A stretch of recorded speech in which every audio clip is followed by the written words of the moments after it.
Okay. Assalamualaikum warahmatullahi wabarakatuh. Waalaikumsalam warahmatullahi wabarakatuh. Halo Kak Fatan. Halo. My name is Farandin, and I am currently a student at 64 Senior High School of Jakarta. And my friends and I are currently doing a research about UPF or ultra processed foods in our school's canteen. And today we are going to ask you a few questions about it. But before we jump into the questions, I'm going to say that it's such an honor to have you here.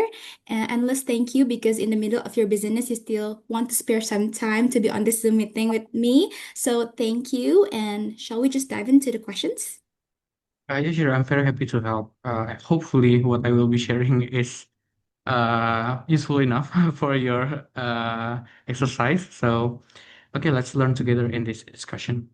Okay, so as we have done a little bit of research about your amazing being, Kak, we read that you are actually a founder of a product called cocova. Is that right?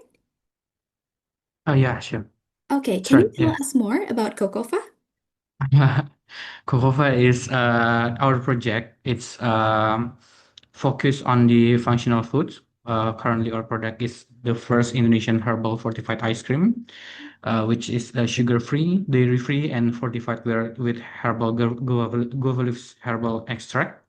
So it is safer for our consumer, which already have a diabetes, and also children with dairy and gluten allergy.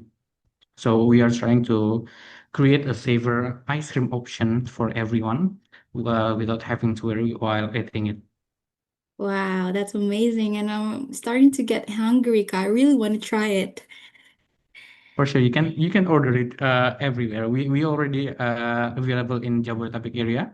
So Oh. whenever you order the Cocova, we will definitely deliver it for you less than 2 hours.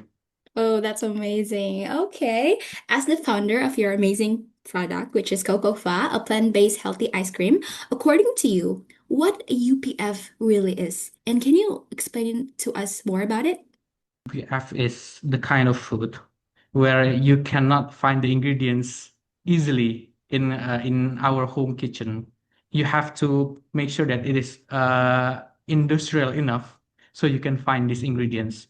So whenever you saw the composition of a product, usually from the retail store, such as Indomaret or uh, the kind of that store, you will find that the composition there is some language we can't even understand.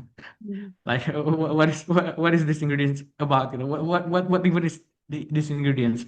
So that's the kind of UPF. That's the very easy way to know that this is a UPF.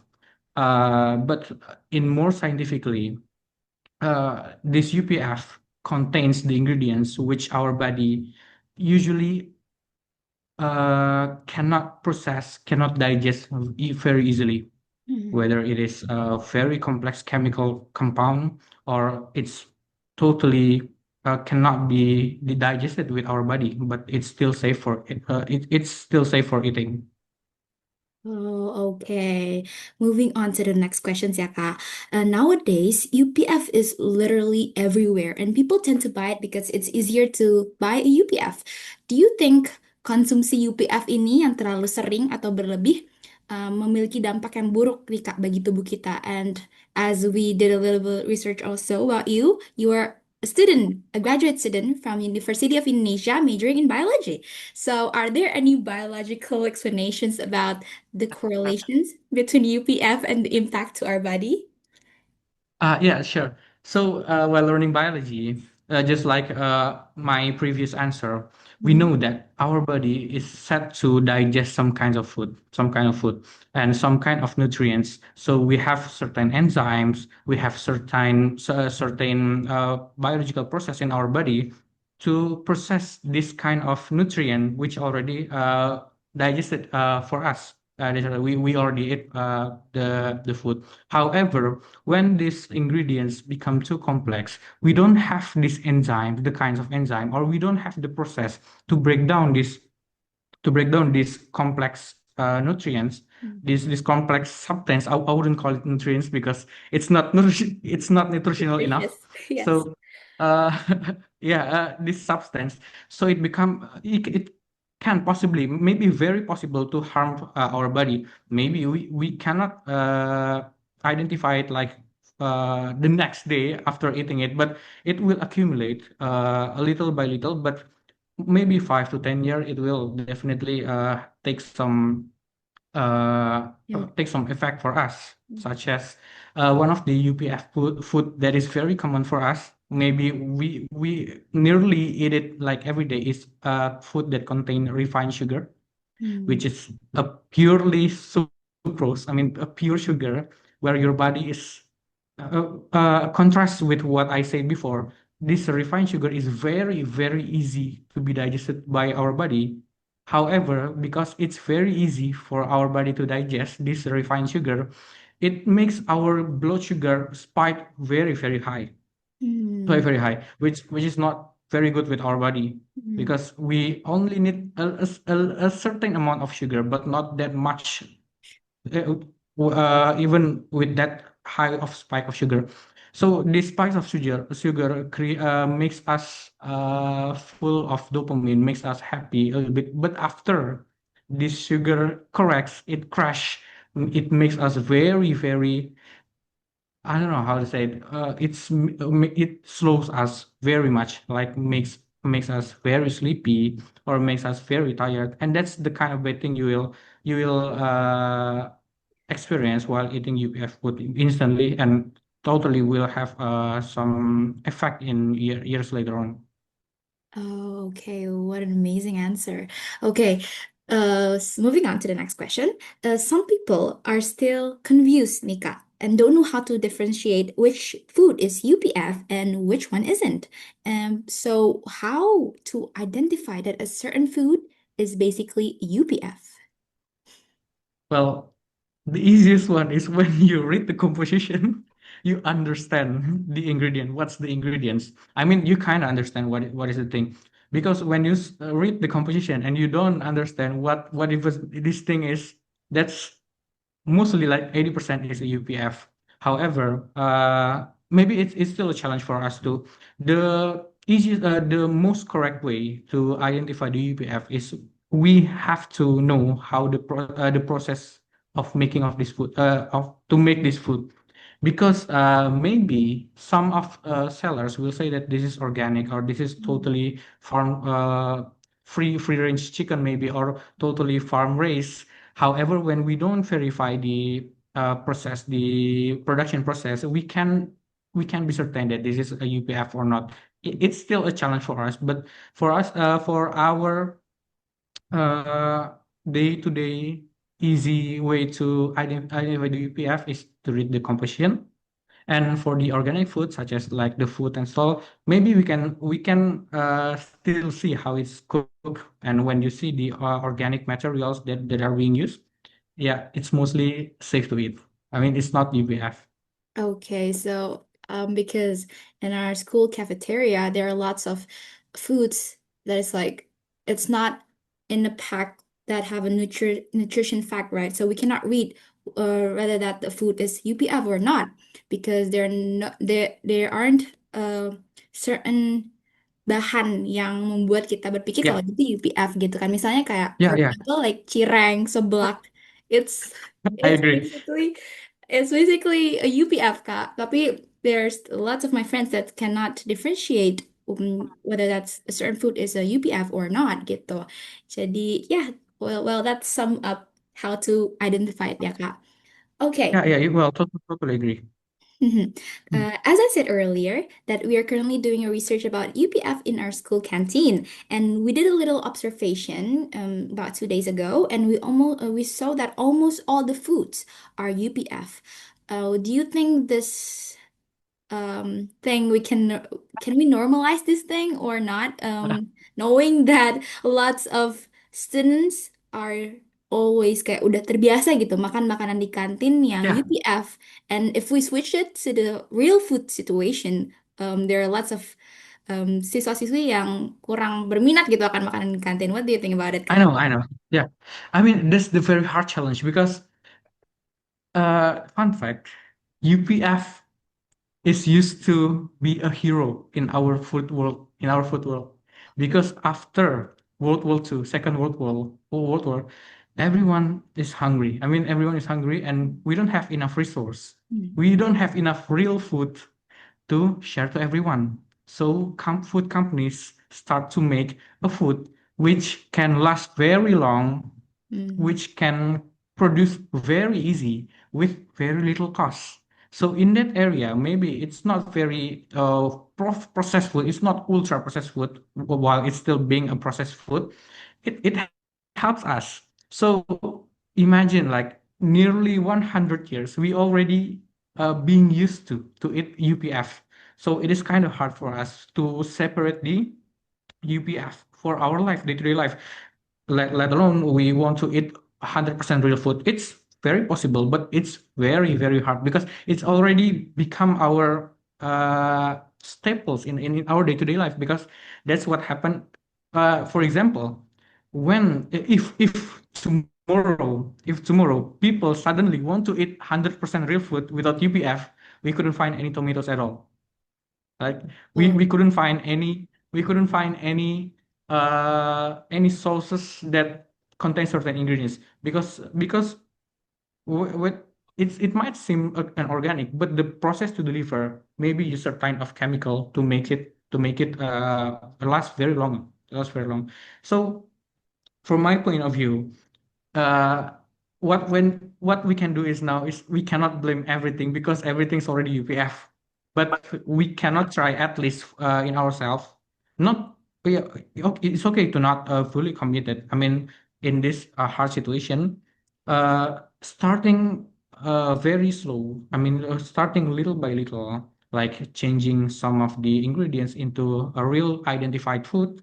Maybe like when you eat cireng, when you eat cireng, I know it's UPF food, but you make sure that you eat it with a fruit after. oh, Or when you eat, I don't know, what are the other example of UPF you find in your canteen? this chalk.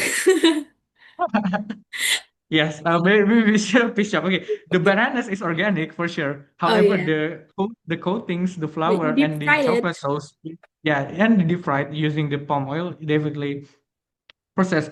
Maybe substitute the most processed one, like the chocolate sauce, with other kind of sauce that we can Mm. see. I mean, like strawberry jam that we can see, like the strawberry jams, or only made with in a real way, only made with sugar and strawberry, right? So at least it's not fully ultra processed. So changing it little by little makes us not really notice and makes our body easier to adapt for transition from UPF and to the real food. So it's not the UPF to blame. It's once a hero for us, but now it's becoming a problem for us. So Okay. Wow, what an amazing answer. Okay, Kak.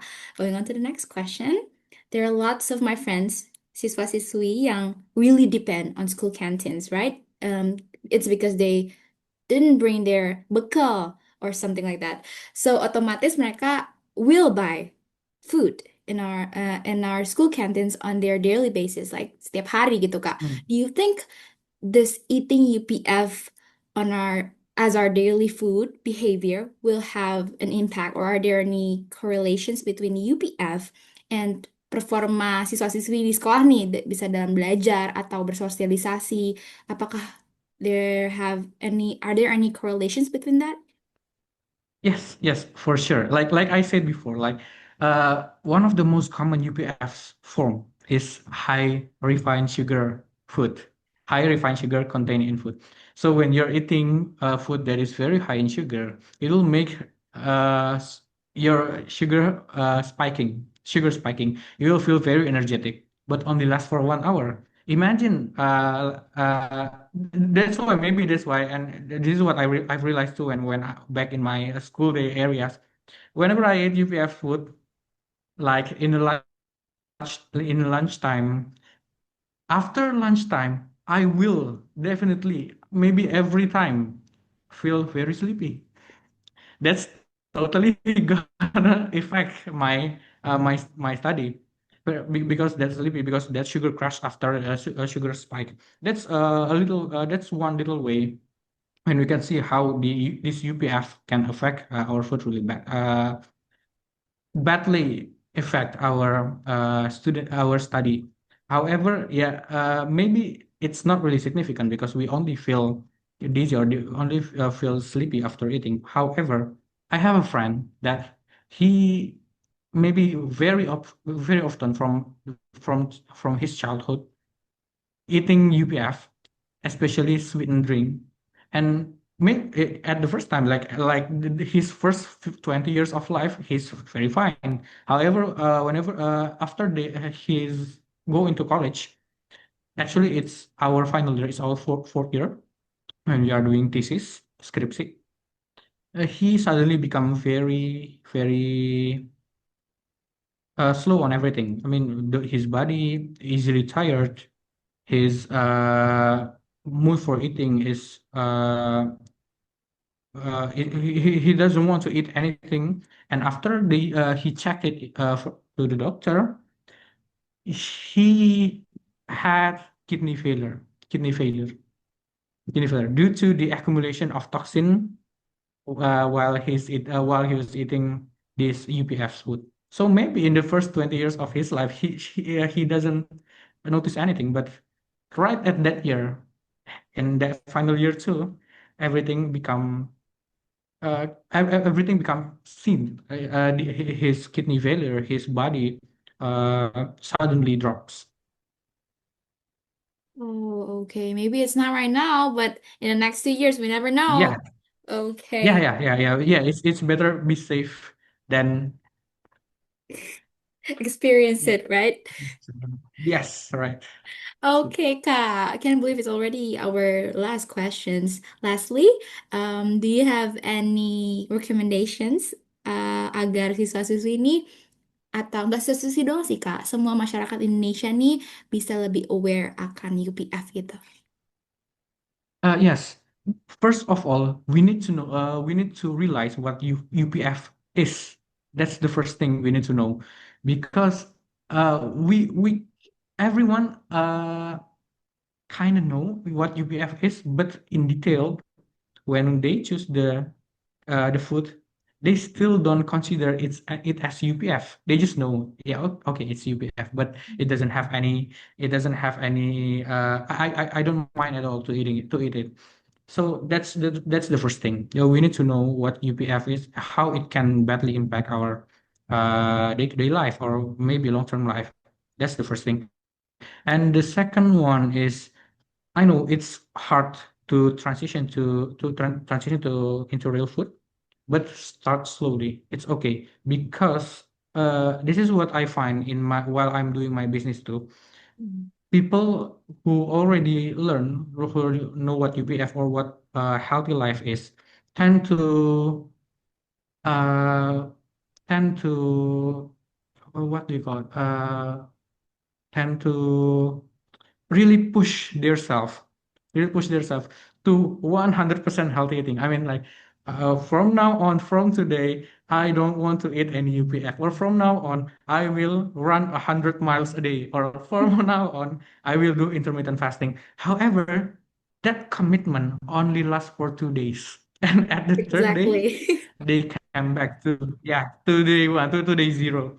So start slowly, build a habit is way better than suddenly. Maybe that's two of my recommendation, because what we already do with what we do in Cocova is exactly that, to help people who want to have healthier eating habits, but not make them change too drastically that they are back into day zero after the second day of trying. So yeah, I mean, yeah, that's it.